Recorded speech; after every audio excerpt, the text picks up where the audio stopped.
Hi, I'm Mandy Valencia, and this is Mandy on the Street. On this cold, rainy day, employees and patrons of Bloomsbury Books are gathered to share their memories of Orlando the cat. Well, I like the idea of having a cat in the store. A couple days later, I was thinking about some peculiar movies I'd seen previous year. One of which was a movie made of Virginia Woolf's novel Orlando, starring Tilda Swinton. And suddenly it just went, bingo, oh yeah, that would be a good name for the cat. So I mentioned it to Marilyn the next day, and she said that they had a store meeting and that was voted the name to use. I thought it was sort of charming that in the novel, if you know, Orlando lives over many centuries as man and woman, and I thought that was sort of nice.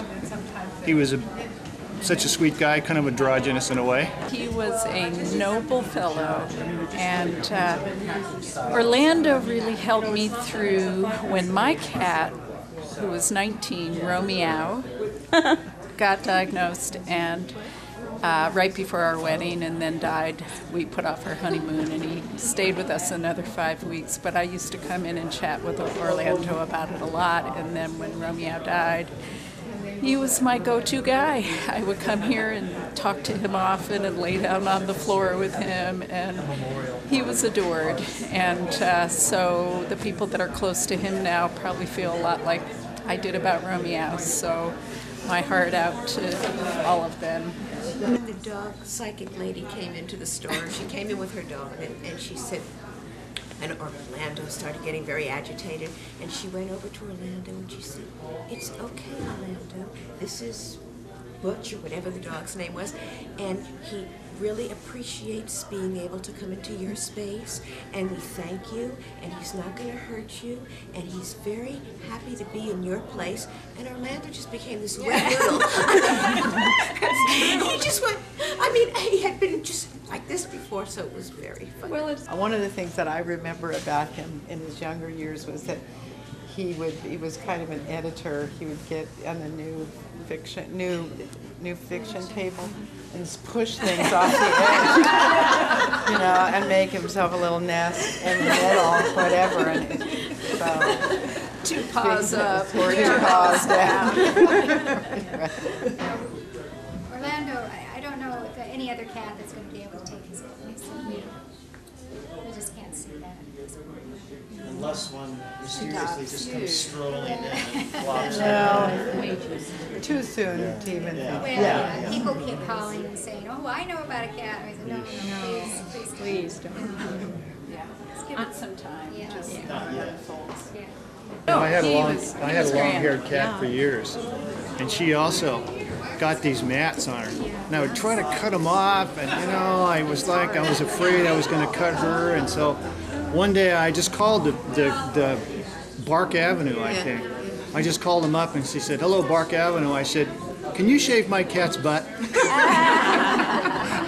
And she just broke out laughing and said, "Well, yeah, sure," you know. So I brought her down there, and it worked out great, you know.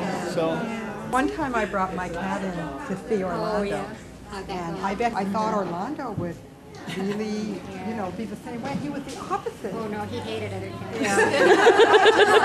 He didn't want any competition. Of his own kind, and he just pushed her away or something. No, Romeo did that. We brought him another Siamese, Juliet, of course, and he terrorized her. He stalked her. And then when we got Sammy Sosa, he had been separated from his sister when we got him, and I realized after a few months that he was lonely. So we got another cat, and he adores her. So I think it's very individual. There's some great pictures. I know. His photos are great. What would you guys do for his birthday? Bring cake and punch and Would he get special treats? Okay. He loved the occasion. I mean, I think he really knew it was for him.